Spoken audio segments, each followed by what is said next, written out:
Israel. You have chosen wisely. Boycotting the Jewish nation is a great way to show your lack of support, and the only way to put a stop to their use of such underhanded methods as walls, checkpoints, and diplomacy to secure their borders. Of course, if you're going to boycott, you'll need to do it properly.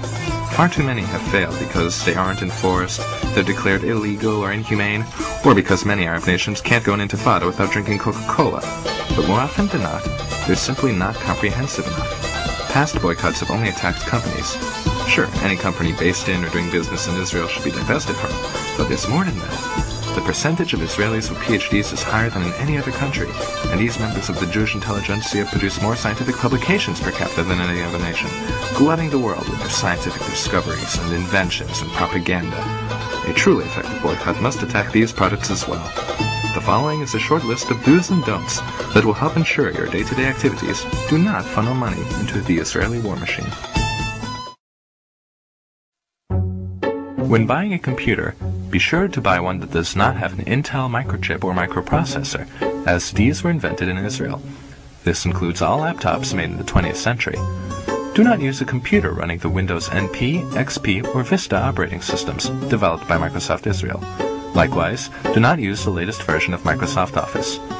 Once you've set up your Zion-free computer, be sure to disable all firewalls and virus protection software, which the IDF invented to stop freedom-fighting hackers. Do not use cell phones. These were invented in Israel, and with every call you make, the Jewish nation gets wealthier. If you absolutely must use cell phones, do not use the camera phone function, as the camera chip is also an Israeli invention. Likewise, do not use voicemail. Do not use AIM, ICQ, or any other instant messenger system, as 4 young Israelis invented them in 1996. Do not use Google, which runs on an Israeli-made search algorithm. Do not play Mastermind. If you're a farmer, do not use water-saving drip irrigation on your fields. Although water may be scarce in some areas, this technology was developed in Israel, and surely you can spare some water to bring down Zionism. Do not drive or support hybrid or electric cars, as Israel has invested millions into green technology, and is even considering installing an electric car grid over the entire nation. As an added bonus to driving inefficient vehicles, much of the extra money you'll be spending on gasoline will go to fund freedom fighters like Hezbollah and Al-Qaeda. Do not live in areas that get their electricity from solar power plants, as many of them were invented or even installed by Israelis. If you live in the Mojave Desert area of Southern California, you may want to consider moving. If you live in Turkey, do not eat fish, as Israeli-made UV filters have been used to decontaminate fish farms and ensure your meals are bacteria-free. If you live in a country afflicted by the 2006 Indian Ocean tsunami, you may have received free tsunami detectors from Israel. Contact your local government representative and ask that these devices be shut down and returned. If you are involved in street gangs, organized crime, or freedom-fighting groups yourself, do not use Uzis or Desert Eagles. There are plenty of American-made weapons easily available to aid in your elimination of the Jewish state and its inhabitants. However, note that the United States military receives much of its ammunition from Israeli contractors. Therefore, do not serve in the United States military. Don't let politically correct liberals fool you. The stereotype of the greedy and talented Jewish doctor is tried and true. Here are some ways to ensure that Israeli medicine men don't profit from healing your sickness. When receiving medication while hospitalized, make sure the doctor writes the prescription by hand on paper, and that no computers are used to ensure proper administration of drugs. This system was designed by Israel, and the lives it saves are thus responsible for the suffering of hundreds of healthy Palestinians. Doctors, do not use Givun imaging swallowable camera pill to assist in getting gastrointestinal diseases diagnosed. Patients, do not swallow such a pill. Do not install baby sense monitors to prevent sudden infant death syndrome. Do not use the clear light method to treat acne. Soap and water will do just fine. Do not use the drug Copaxone to fight multiple sclerosis. Soap and water will do just fine. Women, please insist on using methods that require radiation for diagnosing breast cancer, as the fully computerized radiation-free alternative is an Israeli device. Doctors, do not inform your patients of the existence of this alternative. Do not donate money or blood at drives organized by a branch of the International Committee of the Red Cross. In 2006, they accepted Israel and Magen David Adom into their organization, despite the valiant efforts of Red Crescent to prevent this over the years.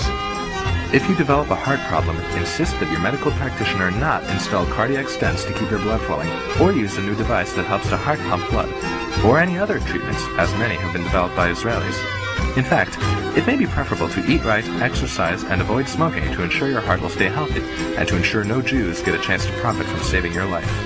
If your children have heart conditions and you cannot afford surgery to save them, do not let Israeli charitable organizations like Shevet Achim or Save a Child's Heart provide them with free medical treatment. Though they will fly your child to Israel and have cardiologists operate on him or her there, and though they offer this service to all children, including those in Arab nations and Palestine, you must be stronger. This is how they install Zionist propaganda in your hearts and mind that depict Israelis as humanitarian and caring, which you know is not true. 2. Buy conflict diamonds. Israel was the first nation to adopt the Kimberley process to ensure diamonds do not come from conflict regions. By buying blood diamonds, you are making a political statement against the actions of the Israeli government, as well as a fashion statement of looking stylish. Lastly, if you are a survivor of Hurricane Katrina, floods in Romania, the Southeast Asian tsunami, the war in Kosovo, famine in Ethiopia, and the earthquakes in Turkey, India, and El Salvador, or if you live in Sri Lanka or the Palestinian territories, you may be alive due to humanitarian aid from the Israeli government paid for by taxes on Israeli citizens or from the actions of Israeli charities like Brotherly Covenant, Latet, or Israel. Please kill yourself.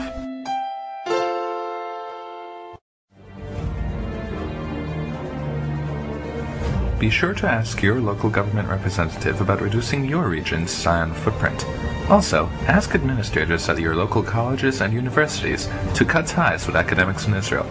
For more information, look for one of the many anti-Israel sites on the internet, or the hundreds of anti-Israel groups on Facebook. We hope you found the information in this guide useful, and wish you good luck in your efforts to bring down the Jewish nation. It will not be an easy task. Israel has a firm ideological grip on the planet. They have convinced many that they are the victims, to the point that in the United States both Democrats and Republicans take pro-Israel stances. Fortunately, not everyone has been fooled. With the help of such powerful allies and boycott advocates as the Arab League, OPEC, the British Universities and Colleges Union, the Presbyterian Church, and Jimmy Carter, you too can put an end to the Israeli success story. After all, Israel is the 100th smallest nation in the world, has no oil or precious resources, a terrible job market, and nearly all of their tax dollars are spent on military defense and humanitarian aid. They can't keep that up forever, and with the help of dedicated divestors such as yourself, perhaps one day the world can be free from Israel and go back to the way it was before.